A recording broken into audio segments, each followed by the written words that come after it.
ऐसी सुंदर कथा आती है। अब बड़े ध्यान से सुनना, बड़ी सुंदर कथा है। और छोटे छोटे जो बच्चे बैठे हैं ना, वो भी ध्यान से सुनना। एक बार की बात, एक 5 वर्ष की कन्या थी और उसका नाम था लक्ष्मी। और इसकी बस एक मां थी। पिताजी चल बसे तो अपनी मां के साथ रहती और नित्य प्रतिदिन भगवान शंकर के मंदिर जाती। गरीबी का अभाव था, बस एक लोटा जल भगवान शंकर को चढ़ाती। लेकिन लक्ष्मी जब देखती ना छोटी सी कन्या, तो उसकी जितनी सहेलियां थी, कोई भगवान को पंचामृत से स्नान कराती, कोई भगवान को सुंदर सुंदर हार चढ़ाती। लक्ष्मी ने मां से कही, मां अरे देखो तो सही, मेरी जितनी सहेली है ना, ये भगवान शिव की पूजा करती हैं तो नाना प्रकार के नैवेद्य से करती हैं, लेकिन मां हम एक लोटा जल से ही पूजा करते हैं। तो मां ने कही, बेटी हम गरीब हैं, हमारे भाग्य में धन नहीं है, और उसी के कारण बेटी हम इन सामग्रियों को चढ़ाने में असमर्थ हैं। तो कन्या ने कही, मां हमें धन कहां से मिलेगा? मां ने कही, अगर भगवान चाहे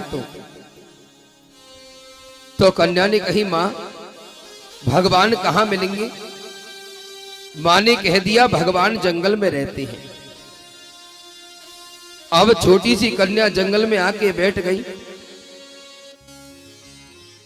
और जंगल में बैठकर ना कोई मंत्र जानती है, ना कोई जप जानती है। अब बेचारी बैठी बैठी सोचने लगी कि भगवान को कैसे पुकारूं, जो भगवान मुझे आकर बहुत सारा धन दे दें। तो उस कन्या पे कुछ भी आता नहीं, बड़े भाव से अपने मुख से कहने लगी, हे भोले बाबा, हे शंकर बाबा, आप कहां हो? मैं आपको बुलाती हूं, मेरे पास आओ, मुझे आपकी बहुत याद आती है। ऐसे करके वो कन्या पुकारने लगी।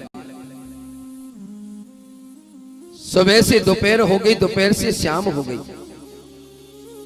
शाम का समय जो होता है ना, और समय भगवान शंकर और माता पार्वती अपने गणों के साथ सारी दुनिया में भ्रमण करते हैं, और किसको कहां कौन सी परेशानी है उसकी परेशानी को दूर करते हैं। कब? जब वो भगवान का भजन कर रहा होता है। और शाम का जो समय होता है वो भगवान के भजन का ही समय है, ना तो खाने पीने का, ना सोने का, ना हंसने खेलने का, ना ही पढ़ने लिखने का। वो समय सिर्फ भगवान को याद करने का होता है। अब जैसे भोले बाबा पार्वती मैया निकल के गए, पार्वती मैया की कानों में आवाज आई। पार्वती मैया ने कही, भोलेनाथ क्या तुम्हें कोई आवाज सुनाई नहीं देती? भोले बाबा ने कही, देवी सुनाई तो देती है, पर मैं कितनों के दुख हरण करूं? पार्वती मैया ने कही, किसी के करो मत करो, पर देखो 5 वर्ष की कन्या आपको याद कर रही है। अरे महाराज, इसके दुख तो दूर करने ही पड़ेंगे। भोले बाबा ने कही, देवी ये धन मांगती है। तो पार्वती मैया ने कही, दुनिया के लिए देते हो, इसके लिए देने में क्या दिक्कत, इसको भी दे दो। भोले बाबा ने कही, ठीक है देवी। भोले बाबा प्रकट हो गए और कन्या से कही, बेटी मांग क्या चाहिए? उसने कही, भोले बाबा मुझे धन दे दो। भोले बाबा ने तुरंत सोने से भरी असरपी की गठरी दे दी और कहा, ले बेटी तेरा कल्याण हो। अब असरपी लेकर चली। असरपियों की थैली में वजन था। उस बेचारी के हाथ दुख गए। उसने थोड़ा आगे चल के वो पोटली रख दी और थोड़ा विश्राम करने लगी। उसी समय एक चील आई और वो चील उस गठरी को उड़ाकर ले गई। जैसी कन्या की नजर पड़ी, रोने लगी, पुकारने लगी, चिल्लाने लगी। देखिए, चील तो ले गई। रोती रोती मां के पास गई, मां को सारी बात बता दी। मां ने सोचा मेरी बेटी ने कोई सपना देखा होगा।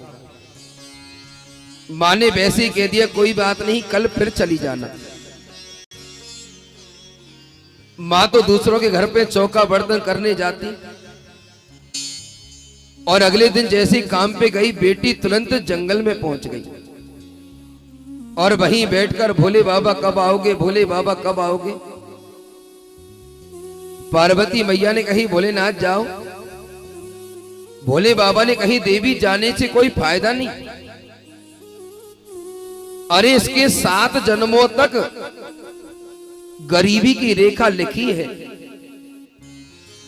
मैं चाहकर भी इसे धनवान नहीं बना सकता। पार्वती मैया ने कही, मुझे नहीं पता। आपने कितनों के संकट टाल दिए, कितनों के संकट दूर कर दिए, इसके भी संकट दूर करने होंगे। आपको जाना होगा। भोले बाबा चले गए। भोले बाबा ने कही, बेटी मांगो, क्या चाहिए। भोले बाबा से कही, मुझे धन दे दो। भोले बाबा ने तुरंत उसे पारस मणि दी और कहा, बेटी जिस लोहे से तुम छिमाओगी ना, वही सोना बन जाएगा और तुम बहुत धनवान हो जाओगी। जाओ। अब वो कन्या सोचने लगी, पिछली बार तो मैंने पोटली नीचे रख दी, लेकिन अब की बार ये पारस मणि नीचे नहीं रखूंगी। उसने अपनी ऊपर की जेब में पारस मणि रख ली और घर की ओर जाने लगी। तभी रास्ते में नदी पड़ी और उसे बड़ी जोर की प्यास लगी। अब प्यास लगी तो नदी में पानी पीने के लिए जैसे झुकी ना, पारस मणि जेब से निकल गई और देखते देखते एक मछली ने उसे निगल लिया। अब तो बेचारी कन्या रोती रोती मां के पास गई और मां को सारी बात बताई। तो मां ने सोचा फिर सपना देखा। मां ने कही, बेटी कोई बात नहीं, कल फिर चली जाना। अगले दिन फिर वो कन्या पहुंच गई। जंगल में जाके फिर पुकारने लगी, भोले बाबा कब आओगे। पार्वती मैया ने कही, भोलेनाथ जाना तो पड़ेगा। देखो, पति आजकल ही नहीं, पहले भी अपनी पत्नियों से डरते थे। हाँ, कहीं सोचोगे आजकल ही डरे। पहले भी पत्नियों से डरने वाले थे और वो भी भोले बाबा। पार्वती मैया की जिद के आगे फिर हार गए और फिर पहुंच गए उस कन्या के पास। भोले बाबा ने कही, मांगो बेटी, क्या चाहिए। उसने कहा, धन चाहिए। तो अब की बार भोले बाबा ने उसे 1 रुपया दिया। जा बेटी, तेरा कल्याण हो। अब कन्या ने सोच लिया, चाहे कुछ भी हो जाए, ये 1 रुपया कहीं भी रखूंगी नहीं, अपनी मां के हाथ में ही दूंगी। दौड़कर मां के पास गई और मां से कहा, मां तू कहती थी ना मैं सपना देखती हूं, देख आज मैं तुझे असली में बताती हूं। भोले बाबा ने 1 रुपया दिया है। मां सोचने लगी कि किसी ने वैसे ही दे दिया होगा। जा बेटी, ऐसा कर, बाजार से एक मछली ले आ। अब तो कन्या बाजार गई, मछली लेके आई और मां ने जैसे मछली का पेट फाड़ा ना, उसमें से पारस मणि निकल गई। बोलो शंकर भगवान की। माँ ने कही, बेटी अरे तूने तो बिल्कुल ठीक कहा। अरे वाकई में तूने भगवान शंकर के दर्शन किए। माँ ने कही, बेटी मुझे लेके चल जहां भगवान ने तुझे दर्शन दिए। आज कन्या माँ को जब लेकर चली ना, तो देखा एक पेड़ पर कुछ चुगने की आवाज आ रही थी,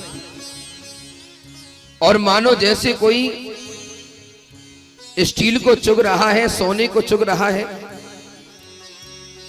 तो माँ ने जैसे पेड़ पे चढ़ के देखा तो वही चील और सोने की पोटली में से सोने को खाने का प्रयास कर रही थी। अब तो माँ ने देखा कि मेरी बेटी ने सब कुछ सत्य कहा। रोती रोती वहां पहुंची जहां भगवान शंकर ने दर्शन दिए। बार बार कहने लगी, भोले बाबा कब आओगे, भोले बाबा कब आओगे, पर भोलेनाथ नहीं आए। अब तो मां बेटी दोनों रोने लगी, कन्या भी रोने लगी। तो आज माता पार्वती ने कही, प्रभु एक बार और मेरे कहने से इस कन्या को अवश्य दर्शन दीजिए। अब तो भगवान शंकर और माता पार्वती ने एक साथ उन मां बेटियों का कल्याण किया है। बोलो शंकर भगवान की। तो अगर हम अपने बच्चों को भगवान से जोड़कर चलते हैं तो भगवान हमारे भाग्य को बदल देते हैं।